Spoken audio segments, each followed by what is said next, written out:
Praise the Lord. सभी को जय मसीह की।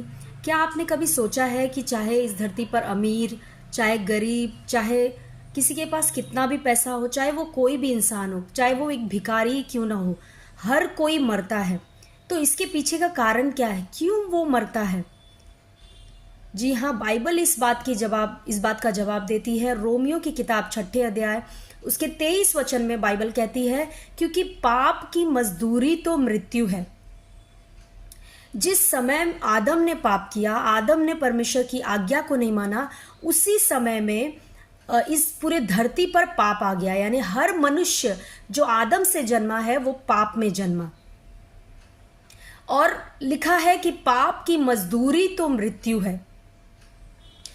कई बार जब आप कहीं काम करते हैं, किसी भी कंपनी में, किसी भी जगह पे आप काम करते हैं, तो उस काम करने के बाद आपको महीने के अंत में आपकी मजदूरी मिलती है, यानी आपका वेतन मिलता है, आपकी सैलरी मिलती है। उसी रीति से मनुष्य जो पाप करता है, उस पाप की उसको मजदूरी मिलती है और वो वेतन मिलता है, और वो क्या है? वो मृत्यु है। लेकिन दुख की बात यह है कि यहाँ पर बाइबल सिर्फ शारीरिक मृत्यु की बात नहीं कर रहा है, बाइबल आत्मिक मृत्यु की बात करता है। आत्मिक मृत्यु यानी हमेशा के लिए अपने स्रोत से, जहां से जीवन आता है वहां से दूर हो जाना, और परमेश्वर से ही जीवन आता है। तो मनुष्य आत्मिक रीति से पहले मरता है, यानी वो आत्मिक रीति से परमेश्वर से दूर हो जाता है हमेशा के लिए।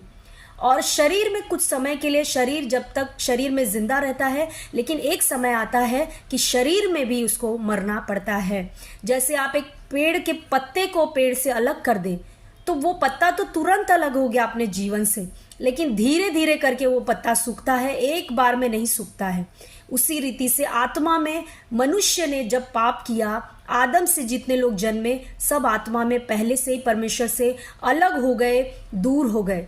लेकिन धीरे धीरे करके वो बीमारियों के द्वारा, सारी चीज़ों के द्वारा धीरे धीरे करके वो शरीर में भी मरते हैं। तो देखिए कितनी गंभीर बात है।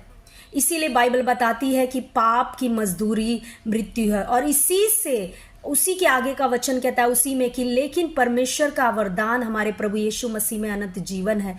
इसीलिए यीशु मसीह ने हमारे लिए अपनी जान दी, ताकि हम उस पाप की मजदूरी जो हमें मिलनी थी वो यीशु को मिले, और जैसे हम विश्वास करें यीशु के ऊपर, हम अनंत काल का जीवन पाएं। इसीलिए आज भी समय है, जो लोग इस दुनिया में दिख रहे हैं शरीर में जिंदा, लेकिन वो आत्मा में मरे हैं, आप जब उनको यीशु दोगे तो वो यीशु को स्वीकार करेंगे और आत्मा में जी जाएंगे, और अनंत से अनंत काल तक परमेश्वर से फिर से जुड़ जाएंगे और परमेश्वर के साथ रहेंगे।